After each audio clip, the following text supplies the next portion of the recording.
Lamentations chapter 3 verse 37 to chapter 5 verse 22. Chapter 3 beginning with verse 37. Who has spoken and it came to pass, unless the Lord has commanded it? Is it not from the mouth of the Most High that good and bad come? Why should a living man complain, a man about the punishment of his sins? Let us test and examine our ways and return to the Lord. Let us lift up our hearts and hands to God in heaven. We have transgressed and rebelled, and you have not forgiven. You have wrapped yourself with anger and pursued us, killing without pity. You have wrapped yourself with a cloud so that no prayer can pass through. You have made us scum and garbage among the peoples. All our enemies open their mouths against us. Panic and pitfall have come upon us, devastation and destruction. My eyes flow with rivers of tears because of the destruction of the daughter of my people. My eyes will flow without ceasing, without respite, until the Lord from heaven looks down and sees. My eyes cause me grief at the fate of all the daughters of my city. I have been hunted like a bird by those who are my enemies without cause. They flung me alive into the pit and cast stones on me. Water closed over my head. I said, I am lost. I called on your name, O Lord, from the depths of the pit. You heard my plea. Do not close your ear to my cry for help. You came near when I called on you. You said, do not fear. You have taken up my cause, O Lord. You have redeemed my life. You have seen the wrong done to me, O Lord. Judge my cause. You have seen all their vengeance, all their plots against me. You have heard their taunts, O Lord, all their plots against me. The lips and thoughts of my assailants are against me all the day long. Behold, their sitting and their rising. I am the object of their taunts. You will repay them, O Lord, according to the work of their hands. You will give them dullness of heart. Your curse will be on them. You will pursue them in anger and destroy them from under your heavens, O Lord. Chapter 4. How the gold has grown dim, how the pure gold is changed. The holy stones lie scattered at the head of every street. The precious sons of Zion, worth their weight in fine gold, how they are regarded as earthen pots, the work of a potter's hands. Even jackals offer the breast, they nurse their young. But the daughter of my people has become cruel, like the ostriches in the wilderness. The tongue of the nursing infant sticks to the roof of its mouth for thirst. The children beg for food, but no one gives to them. Those who once feasted on delicacies perish in the streets.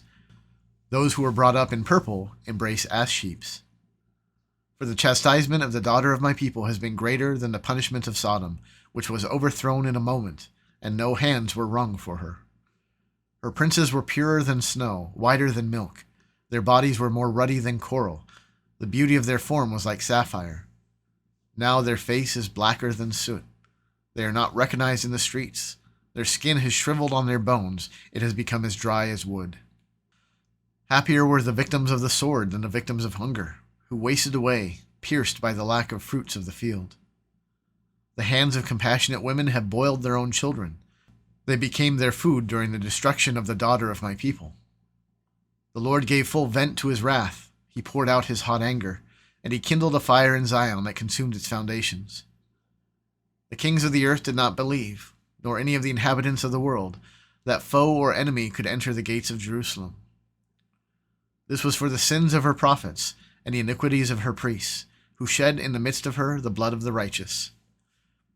They wandered blind through the streets. They were so defiled with blood that no one was able to touch their garments. Away, unclean, people cried at them. Away, away, do not touch. So they became fugitives and wanderers. People said among the nations, they shall stay with us no longer. The Lord himself has scattered them. He will regard them no more. No honor was shown to the priests, no favor to the elders. Our eyes failed, ever watching vainly for help. In our watching we watched for a nation which could not save. They dogged our steps so that we could not walk in our streets. Our end drew near, our days were numbered, for our end had come. Our pursuers were swifter than the eagles in the heavens. They chased us on the mountains. They lay in wait for us in the wilderness. The breath of our nostrils, the Lord's anointed, was captured in their pits, of whom we said, under his shadow we shall live among the nations. Rejoice and be glad, O daughter of Edom, you who dwell in the land of Uz. But to you also the cup shall pass. You shall become drunk and strip yourself bare. The punishment of your iniquity, O daughter of Zion, is accomplished. He will keep you in exile no longer. But your iniquity, O daughter of Edom, he will punish. He will uncover your sins. Chapter 5. Remember, O Lord, what has befallen us. Look and see our disgrace. Our inheritance has been turned over to strangers, our homes to foreigners. We have become orphans, fatherless. Our mothers are like widows. We must pay for the water we drink. The wood we get must be bought. Our pursuers are at our necks. We are weary. We are given no rest. We have given the hand to Egypt and to Assyria to get bread enough. Our fathers sinned and are no more, and we bear their iniquities. Slaves rule over us. There is none to deliver us from their hand. We get our bread at the peril of our lives, because of the sword in the wilderness. Our skin is as hot as an oven, with the burning heat of famine.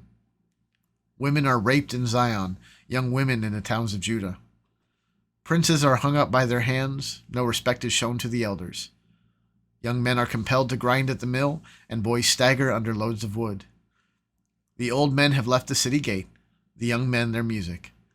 The joy of our hearts has ceased, our dancing has turned into mourning. The crown has fallen from our head. Woe to us, for we have sinned. For this our heart has become sick. For these things our eyes have grown dim. For Mount Zion, which lies desolate, jackals prowl over it. But you, O Lord, reign forever. Your throne endures to all generations. Why do you forget us forever? Why do you forsake us for so many days? Restore us to yourself, O Lord, that we may be restored. Renew our days as of old, unless you have utterly rejected us, and you remain exceedingly angry with us.